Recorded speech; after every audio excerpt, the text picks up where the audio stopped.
Oh, Adumfo yeda wasi anopai. Erade woni yedi ni yo. Senya wona woye na fa. Nka yebeye den. Woye fenti ye chenku nimdifo. Enen so yeda wasi so me yakwenya no se yentwen wenim.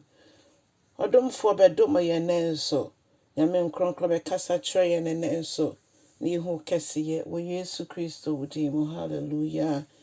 Odofo me ma wakwa about about here say send you media so and then so ye be fe ya kinkan some afisofo mo atimienu ba kokosi du no na okacha yen say onyame ama yen kwa ai nam Kristo Yesu so o say yen kan no nanka yewu ewo asodin ne boni mu na enne de onyankopon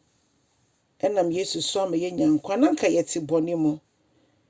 nanka yete se wiase se de wiasefo atie aw sefo no na edi omo kodi omo ba ono no commande na omo nyina nso so edi so ono no da ahomoboni a yehu omo ano ono eni honhoma oye ogusu ye adwuma ewo asodemfo akomemu na we prem nipa bebra akoma se omo enfa oboni ni die omo nso erade na yinyina na yetesa na ya kwan ye nam sa kwan ne so na fne na wiase akona ne nanejie ekwan so na ye nam boni so na ya ka onyankopon honhoma hye na so onyankopon wa ma ne bufu enkumoyen ne bufu odibonye ni ne bufu boni na ye no na so do odibonye ni no onyankopon mobro hunu dooso na odoye ndodo odoye akosi se omane doba Yesu Kristo eba bewu ema ye boni eya dum no nam so de agye me na won kwa ena onyane Yesu Kristo fie wufuo mu no sese ode na atena ono ankasa na beni fa so ewo osorosoro ho esanse ye ni Kristo nso ebo mu nso agye na di ne ye ne nam so ntene ye nso ye di ade eno nto nyankopon ebetumi aka akire ye se ye som no bo onyankopon obetumi akire ye daache na ode ayesusudua ede ama Fofro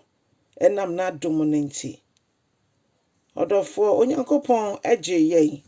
adom no so no nam so de agye ye ne sanse ye gi ne doba Yesu Kristo di ye eno nti na me no ya be ye onyankopon me eno nti ye ntimi mfa emma ye ho se ya ho ode ne ye modern bobi esanse nkwagye enye enepa bia ye ho aketua eno nti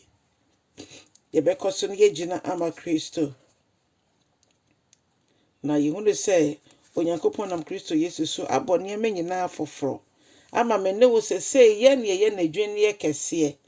a wiase ehwe ye etwa se wiase hwe ye no mo hu Kristo su awo ye mu eno nti na efre ye Kristo foi odofo onyankopon awen ye Fofro se de osoma Jeremiah ede ko oyonfo ni fie honom no ekoba se na ochre no se dia otumi esesa nipa na ode ye bibi Fofro oyonfo no na wanwene bibia ankoyie osai no no sanwene Fofro sa no onyankopon anwene menewo wawen ye Fofro na wawo ye Fofro nti abrabo be na ye bo etwa se ye hu ye gina bre ewe urade mu etwa se ye hu ye gina bre se ye hu ye gina bre se nyankopon ti asefo ne ma ye bebo ye mbra so te se adehye esanse obi ntimi ka se me ne Kristo bomu di ade na so no ye na me wiase ema obonsam o ye wiase ne boni sudifo no ono ena o cheche ya kwan da bi eye Kristo Yesu eno ye kendifo a ese ye di nachi se di obe nante afa no se di obe cheche no sa ena se ye fa so yati Yesu ho nsem bebre omomo ne nante ya ka ne ho nsem na onyankopon na madom so ma yete kronkron nka no nso so na yebesua bi a cheche na se atofo moma yema nyame kronkron no de yenimu kan ni yembo Kristo abrabo na bebi ebedu bia nipa hu Kristo su ewo ye mu ama ye bie ya no a ye kasa ye ene ye ni ye no nka ne nyina abom aye pe se dia Yesu ne oka ye bia no ene ne oyeye ehia ye Onyame ndom boa ye ne ntimi nyina nyame nkronkron be boa ye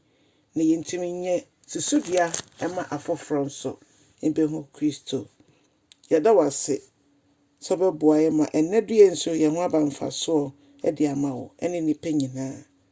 Onyame nhyira wo odofo o Yesu dimo bye bye